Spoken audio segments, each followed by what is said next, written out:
Hello, Queen. It's How like are opening. you? It's like opening a Christmas present. I know. Every I love time. that we've started every single solitary recording the same way. Absolutely. It's our like signature trademark. I know. I love it. I love it. I, How are I love you? it. I'm good. I'm good. I'm feeling a host of different emotions, but Mm-hmm. that's the state in which we are, and acceptance is key. Mm-hmm. But Yeah. I'm Benet, Oh, and I'm Kumi. and we are the CastABLE Podcast, where we focus on what we can do to abolish ableism. How are you, Queen? I'm good. I'm good. You look good. I'm surviving and thriving because both can be true at the same time. We just had a very event filled Disability Pride Month in July, and here we are right now in the next month. It feels like a roller coaster, and like I don't know about you, but there's so many events that happen and go on that I feel like I'm on a world tour, and then all of a sudden it's like cold turkey, and I'm like, oh, that was great. Disability Pride should be every month. That's what I'm saying. But for people who, because I loved being at that event with you, and I Wait, let's want tell them about what the event is first. Can we? exactly, that's what I want to do. I want an explanation, because I was floored when I heard how short of a period of time it's been. So please take a moment, take the floor, and explain what July 26th actually is and why we have a Disability Pride Month, please. Yes. So July 26th is the birthday of the signing of the Americans with Disabilities Act, and which is also known as, People with Disabilities Civil Rights Act. It was a huge deal. This was 1990 that it happened. And so we are 35 years, 36 years in. I don't do math, so please don't come for me at my math skills. But I was 10 Right. years Oh, old when it passed. Um, this so was in the Bush administration, the first Bush administration. yeah, HW. So that just goes to Yeah. show how short of a period of time it Yeah, has it's not actually been a been. long time. It's not been a long time. And, um, it's, yes, it's so great and we should celebrate how far we've come. But at the same time, it's kind of an opportunity. The anniversary of the 80 is kind of an opportunity to recommit ourselves as people with disabilities, or as allies, or as policymakers, or as leaders in the community, to keep doing the work on the ground to ask for more and expect more from our leadership, our policymakers, our elected officials. So it was, it's always a great day, to celebrate, but also reflect on how things were and how things could be. The ADA came to fruition because of a lot of huge movements. Like I'm talking about like the Gang of 19 in Denver, Colorado, people who abandoned their mobility aids, wheelchairs, walkers, canes, what have you, and literally laid their bodies in front of city buses that were operable, that were taking people to and from wherever they had to go. Living. So they would literally lay on the ground in front of these moving buses and, say, nobody rides if everybody doesn't ride. We've also got things like Capitol Crawl, where people, again, left their mobility devices and aids at the bottom of the stairs and crawled up the stairs to get to the Capitol because that was the only way people could get into the Capitol. We've also got, excuse me, I don't know why I'm coughing. We've also got the 504 sit-in, where 20 or 30 disability activists literally parked it in a federal building for over 20 days to fight for Section 504 of the Rehabilitation Act. And this resulted in, you know, and I don't think people understand like how, yes, people risk their lives every day when they're, you know, partaking in, you know, sit-ins or anything for social justice movements. Anybody is, but people existing with disabilities, literally being outside of their home for a long amount of time is literally risking your life. Like not being able to get out of your wheelchair. We're talking about people sleeping in their wheelchairs, people sleeping on floors, people, you know. And one of the things about the 504 sit-in that really resonates with me, and every time I think about it, I'm like, gosh, is that those people could not do what they did for how long they did without the help of other social movements. We're talking about the Black Panthers feeding people. We're talking about people coming in and washing people their hair over the sink and giving like, you know, sponge baths and helping administer medicine and like rotating people who cannot be in one position for too long, and just so many things. And that to me is, you know, speaks volumes to how much people literally risk their lives so that people with disabilities can exist like we exist today. Granted, there is still a lot of need for so much change, but the change that those champions like enacted really was the first step in non-disabled people recognizing that there is value in people with disabilities and that we do have power and we get shit done. We do. And the shit that we get done actually benefits the masses. Yes. As well. Yeah, it's called the curb cut effect. Yes. So like people with strollers or, you know, you know, curb cuts don't just serve people who can't do steps. They Ramps, serve people with strollers, all the things, right? Automatic doors serve people, you know, elevators serve people. Like, it's just, sometimes it's frustrating. And this is when I have to force myself to really take a step back and like rest and give like that side of my work, my activism side of my work, like a break.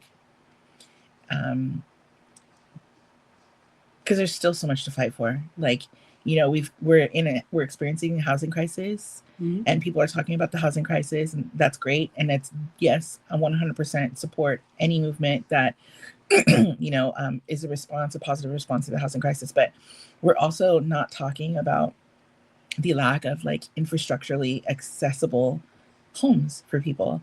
As a person in a wheelchair, like looking for a place to rent and to rent her in a wheelchair, girl, I might, you know, win the lottery before that happens. But it's just, there's so much more that needs to be done.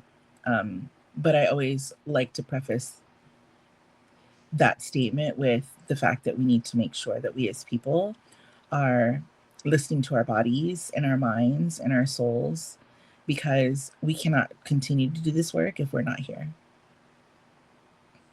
I love all of that. And I first want to say the fact of the matter that it's only been 35 years is frightening to me. And something that Mary Zindeha said at the event was, it has only been 35 years that people with disabilities have been considered first-class citizens. That knocked me on my ass. That literally knocked me on my ass. That's where I was like, whoa, whoa, whoa, whoa, whoa, whoa, whoa, whoa, whoa.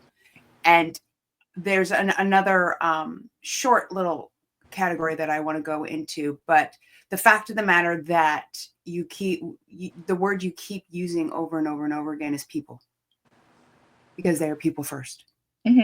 And we forget that. Yeah. And so despite what our needs are, despite what the differences may be, despite on how we navigate through life and the different ways we do so, we are people first. And that when we are all celebrated and accepted, society actually moves better. society moves better. Like you were talking about the ramps. Do you know what I'm saying? Where literally lifts, elevators, all of those things that were created as a necessity and an assistant tool for us actually help other people. Larger bathrooms for women with strollers. You don't see the diaper changing stations in the smaller stalls. You always see them in the disabled stalls, the accessible stalls. Yeah. Because it is actually a blessing for not just those with people in wheelchairs. It's a blessing for many others. Oh yeah, 100%. But also too with that, like we don't think about the process of aging enough. You know, we don't, the way the world is set up, we're not setting people up to age in place. And by what I mean about that is we're not creating universally accessible homes. We're not creating, systems that allow people. When you think about like people who buy homes, most people can only afford to buy one home in their life. Mm-hmm. So why aren't we creating these homes that are going to fit a person throughout the duration of their life? A lot of people get injured and, they live in, like an apartment building or a condo building, all too well, where you have to walk up flights of stairs to get in. And if you can do that at some point in your life, that's great. But what happens if you get injured? Whether it be like, a broken leg, we're talking like temporary or long-term, and then, permanent. We're not thinking enough, and we like to tout ourselves, especially like people who create spaces, developers, people who approve the plans. Mm-hmm. We're not creating innovative spaces if we are not thinking about how we can serve a person throughout all stages of their lives. I couldn't agree more, because it's like we all, everybody always says the disabled community and the disabled advocates are literally creating a more accessible place for the future disabled person. And we never know when that is going to be. We never know when that's going to take place. So I'm going to pivot a little bit because I think this is a great place to section into this, but I was having a conversation. So this is not a reality for people. I will start with the preface of this. This is not a reality for people. This is not something that people think about until it happens. I personally, that happened to me. But I was actually having a conversation with my son, Raya, and we were talking about appreciation, and I was trying to help him understand that I wrote notes. So if I look down, I was trying to help him understand how to appreciate what he has. Mm-hmm. And I was using the example of me becoming disabled because I didn't really truly appreciate the smallest things, like walking up the stairs. And it led me to like a bigger aha moment where ableism is extremely prevalent. And my question is, like, why is it that they keep us hidden for some reason? So the accessibility is not necessarily possibly to allow us access to the outside world, whether it be houses, whether it be state operated capitals or buildings. They want us hidden. And so I was trying to understand, because of the fact that they keep us hidden, and children, as I'm having this conversation with my son, they're like beautiful sponges. You just tell them and they accept it. And if there's more questions, they're like, yes, I want to ask more questions. If it's just a place of acceptance, it's just a place of acceptance. So we have to have these conversations. But the question is, for me, is if everyone were to see beautiful disabled people differently and on a regular basis, would we have to work so hard as disabled advocates? It's so funny because when you think about other marginalized communities who are literally everywhere as well, and they're still kept in the margins. So that it's not just us when I say these things. It's Black people, brown people, indigenous people, trans people. The list literally goes on and on. It's just this country was founded on supremacist values and ableist values that promote segregation, ableism, eugenics, and so on. Like, think yeah, we're still, history is almost like fashion. It just recycles itself. Mm-hmm. You know, we're living through things that we've seen in grade school and be like, oh, that was history. It's not, yes, it's history, but it's also right now. Right. You know? So we have all these laws and things in place that say that we're equal to, but that's not the truth. That's not the truth. And this is where my other point comes into play. So, like, because of the fact that people in the industry now are coming out and telling their stories of chronic illness or different disabilities or accidents, right? So, case in point, in point of multiple sclerosis, it wasn't very recognized or acknowledged outside the multiple sclerosis community until Selma Blair, Christina Applegate, and Jamie Sigler came along and were very open about it. Even though Montel Williams, Terry Garr, Richard Pryor, and Annette Funicello had it, it wasn't really put out on the forefront until those celebrities came out and showed their stories and started to show their struggles. Same with like Justin, I'm sorry, not Justin, why am I blanking on his name? He just came out with Lyme disease. Justin Bieber. Timberlake. Is it Justin Timberlake or is it Justin Bieber?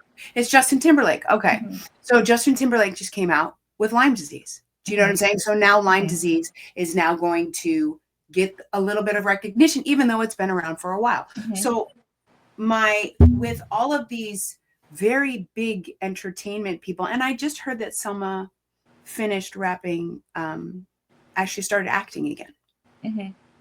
which I think is beautiful.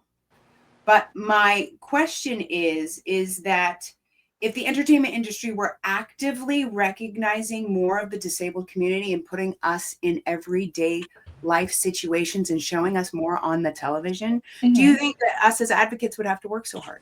Do you think that could start a movement in a way that actually helps build buildings, that actually puts our needs and resources and tools into blueprints, where we are normalized as a part of the community and not segregated? We see us actively. Yeah. Go ahead. No, go ahead. I see actively more people that look like me, my skin color, on television now. I see them much more in Dove commercials. I see them much more in commercials, period. I see us, being represented more. Mm-hmm. And I love that. But I also don't see another portion of me and another community that I belong to not really being represented, which is... Yeah, so there's a statistic, and I'm going to try not to butcher it, that people with disabilities make up 20% of the global population. 20%. How much? Repeat that again? People with disabilities make up 20% of the global population. On TV, we're represented at 3% of roles for people with disabilities, speaking roles or lead roles, right? Highlighted, whatever, mm-hmm. not background. Mm-hmm. Guest star. Yeah. And of the 3%, only 0.3% are actually played by people with disabilities. Shut up. Mm-hmm. Mm-hmm. Yeah. So I also believe that we live in a different time where social media is like the gateway to everything, right? Mm-hmm. To where, Mm-hmm. it's, yes, we're getting news and things a lot faster and quicker, but we're also getting a lot of things that are inaccurate. That's a whole nother thing. But it's also a tool to spread awareness that people are really really using, Mm-hmm. Mm-hmm. And I do think that with star power comes, you know, like communication power, you know. So I think my question is I mean, if we were creating opportunities of star power for people with actual disabilities, then I do believe that because media is like, I don't want to call it king because that feels dirty, and we don't do kings here. But It's media is prevalent. like very It's prevalent. it's like at the top of the food chain. Mm-hmm. Mm-hmm. I do believe that if we, as actors, singers, performers, whatever, were given more opportunities to achieve star power, that there would be more opportunities for people to see themselves in all aspects of media, which would definitely change the narrative on how people with disabilities are accepted as a part of the fabric of the human experience and placed in all kinds of stories. And I know we've talked about this before on other episodes. Yeah. And people will always say like, "Oh, why don't you write something?" I'm like, I'm not a writer. Right. I'm not a writer. I can act the shit out of it. I'm I'm not the one.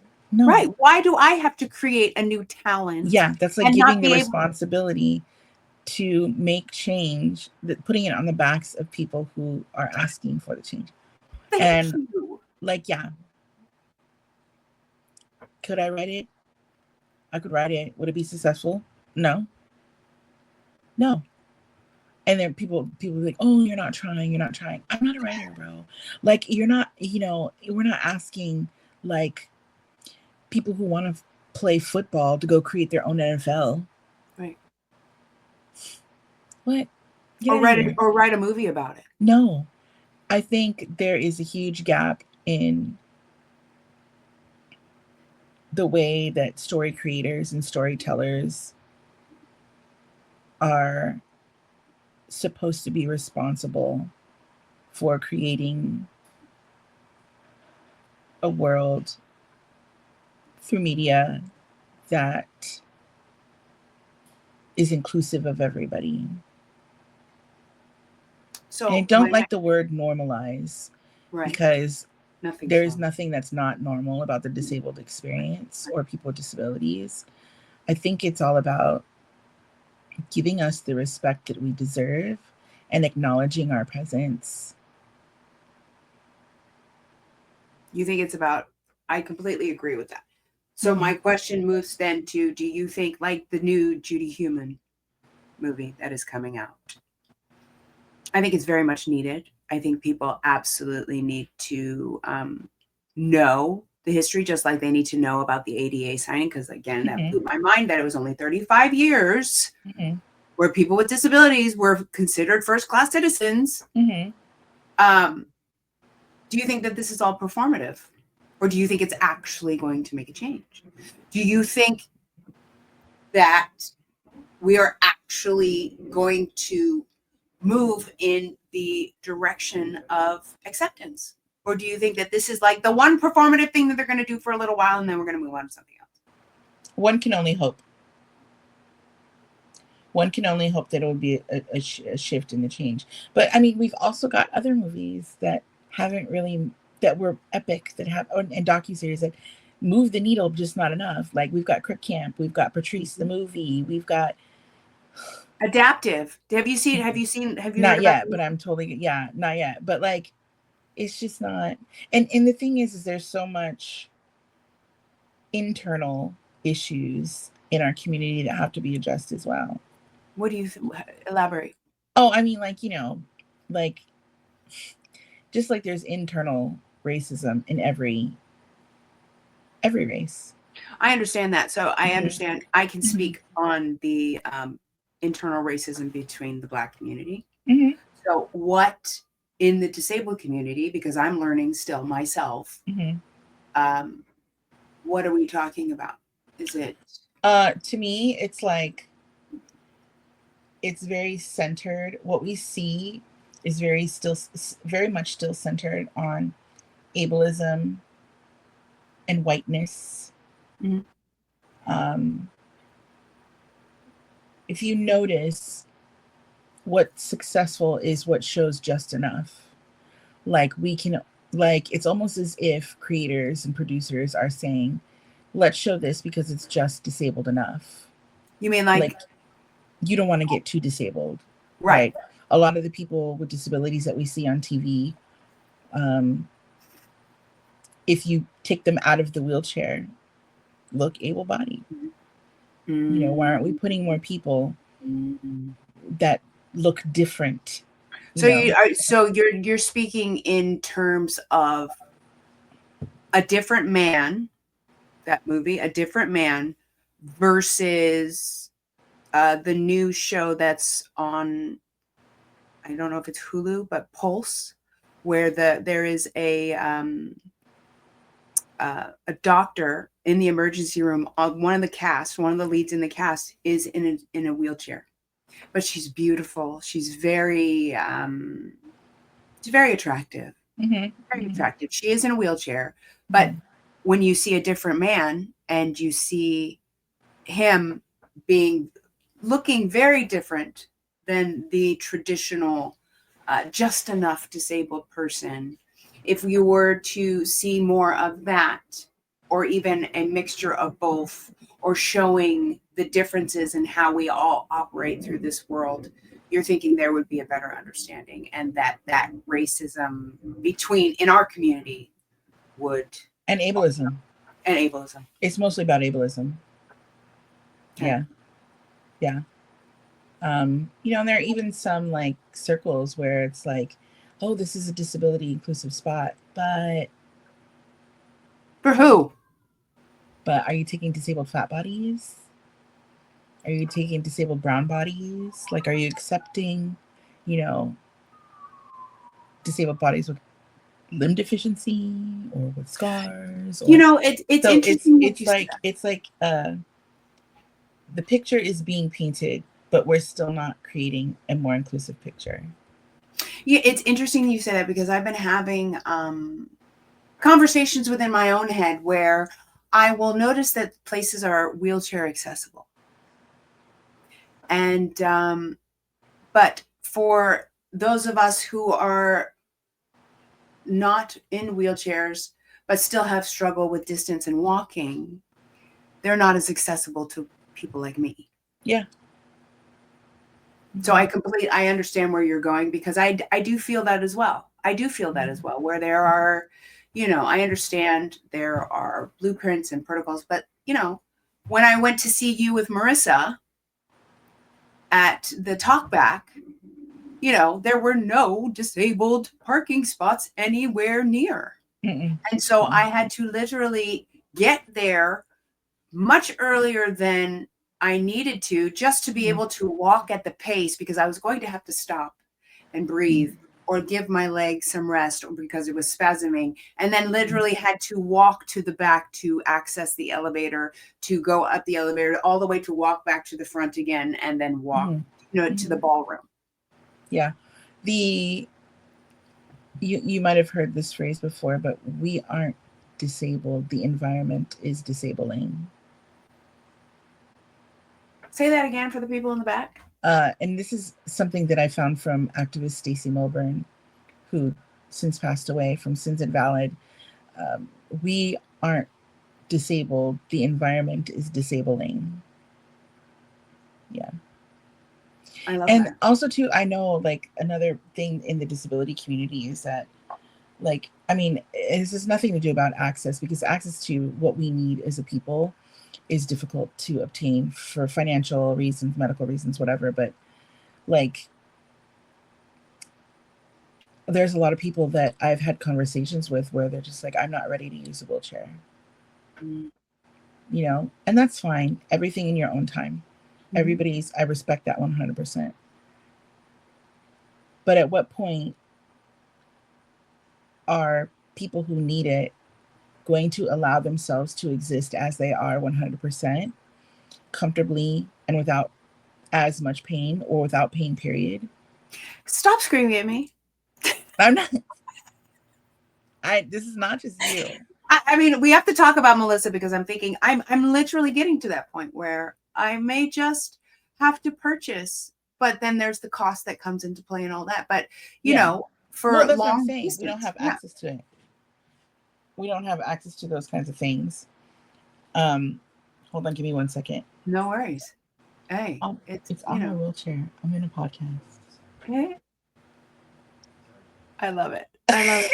Real life still happens. Wait, when Robert's like knows he's not supposed to be doing something, he comes in the room and he asks me for something, and I said, it's over there. I'm in a podcast. He goes, oh, sorry, love. You don't call me love, fool. I love you, Robert. He's gone. Oh, damn. But no, I mean, you're right. Like, but it's not easy to obtain, is my question. You shouldn't have to be thinking about how much is my comfortability as a person with a disability cost. How can I make that those ends meet? Like, right? Like these are things that should be provided to you. But our healthcare system is broken because people still want to make money off of sick and dying people. But yet they want to keep us hidden, which it doesn't make any sense. Do you know what I'm saying? Really like, it doesn't make any sense. Yeah. And everything, and I just want to stress that everything in everyone's own time. Like, if you're not mentally or spiritually or physically ready to use a mobility device, then I 100% respect that. I'm not trying to like say something to take away anyone's agency, because there are a lot of factors that go into acquiring an accessibility device. But I just think, I'm like, I would rather go through life outside comfortably and how I need to, without pain or stress or worry, you know? And it's so funny because I do have, I was recently told this story that, you know, a friend of mine who has disabilities was trying to go to, you know, a festival of some sort. And they were inquiring with their, you know, doctor about mobility aids and disabled parking and things like that. And essentially the doctor's response was that you shouldn't be going to things like that. What?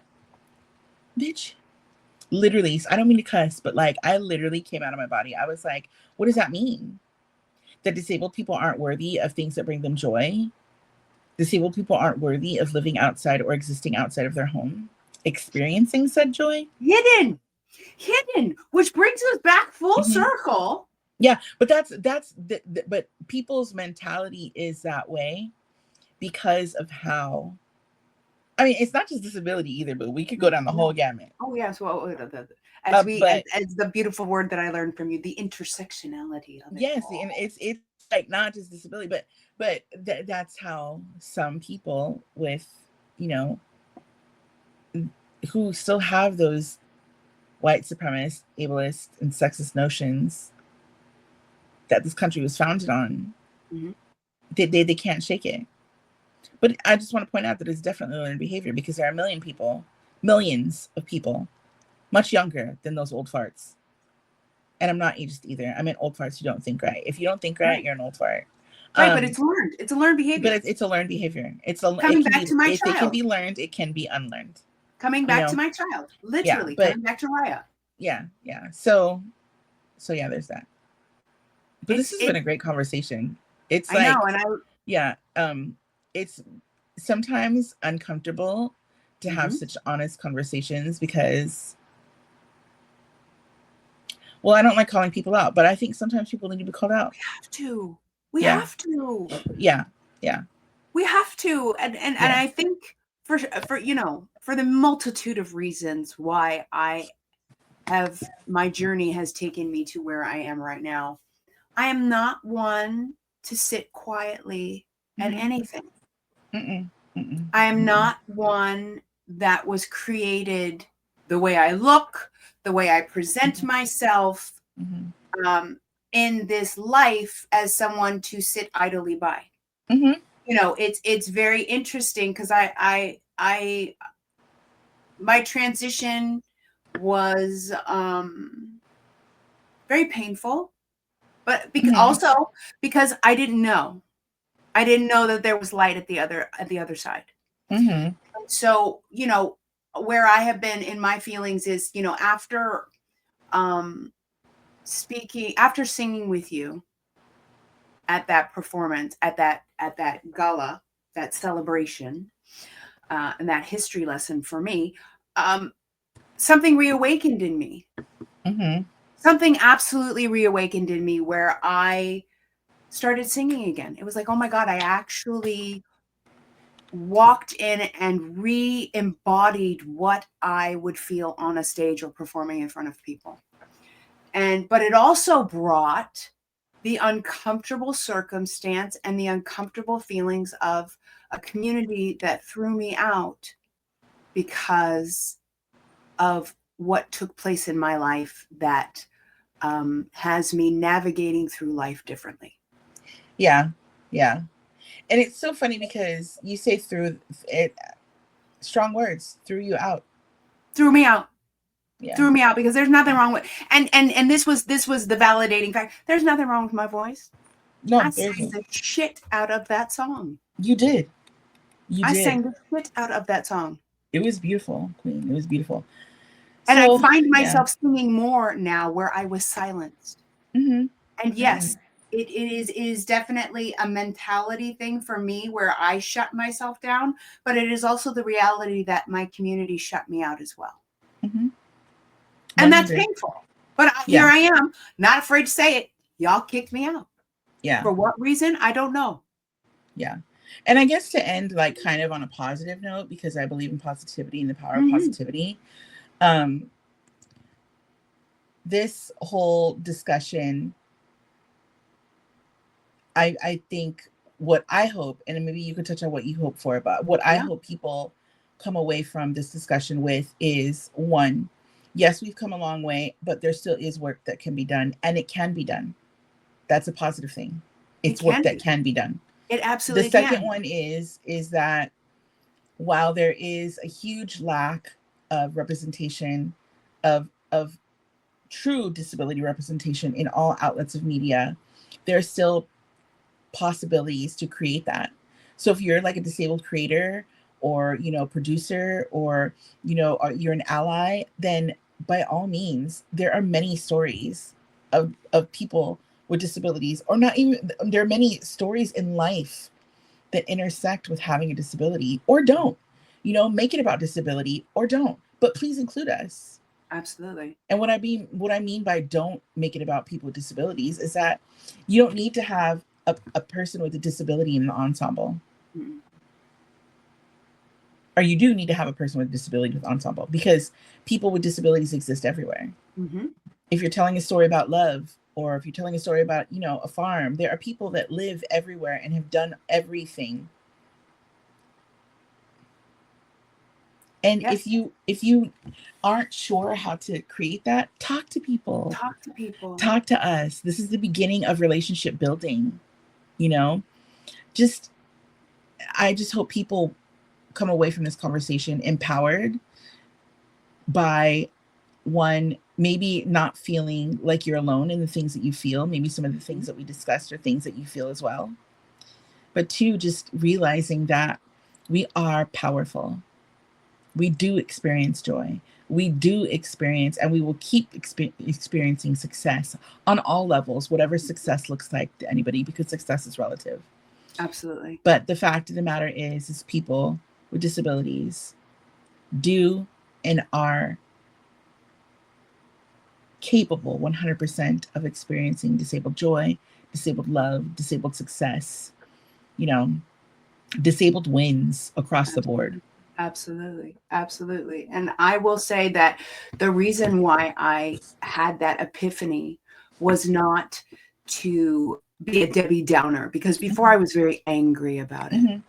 I'm very I'm disappointed, but I'm not angry anymore. So I am operating from a place of acceptance. But I also feel that me going through this journey, I need to use my voice to speak out about the transgressions that are happening so that we can create the change. I am the type of person to say, hey, it's a little messed up. Yeah. But that's okay. That's okay. I am a forgiving, loving person. And hey, I will help you navigate. If you want to ask questions, I'm the one to come to. You know what I'm saying? You don't have to worry about the cancel culture, woke kind of bullshit with me, because I'm like, okay, we are all learning together. And that's where real change actually happens, is where we call people out and then we sit down and have a conversation.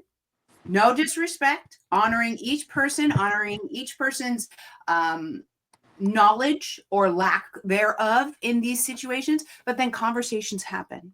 Communication happens. And where communication and conversations happen, beauty, blessings are birthed. And that's why I say the story. I call it out. All right, we haven't had, the only time the last person on Tony's stage with was in a wheelchair was Ali Stoker. Come on, people. That was performative. Let's create an ongoing conversation about this. Yeah. But you gotta call it out first. Yeah. Also, I just want to clarify that being woke is not bullshit. Being woke is being woke is not bullshit, but a lot of people being woke is not bullshit. I'm very woke. But what I'm saying is that there is a stigma against all of it. A huge stigma where if you are woke, people who are not as awake, understanding. Well, we could say that, but you know what I mean? I'm literally trying to cater to all the masses here. So basically, there can be conversations had between people who have different perspectives. And we are the two people that can do that. Where not a lot of people can do that. Not a lot of people can call you out to your face and say, hey, I still love you. And I think that that's one of the blessings that we create within this podcast, within having these difficult conversations, and also with calling people out. Because I still love my community. I still love my theater community. I'm still living for my theater community. But hey, you did something dirty and we need to talk about it. Yeah. I hear you. And we need to include the community because there's a lot of us. Yeah. That's all I'm saying. It's been great, Queen. Yes, I look forward to our next conversation. Always. I love our guests, but I love, selfishly, I love our one-on-one time too. But for everybody watching or listening, this is Kumi. And this is Benet. And we are the CastABLE Podcast, and we will see you next time. Deuces. Deuces.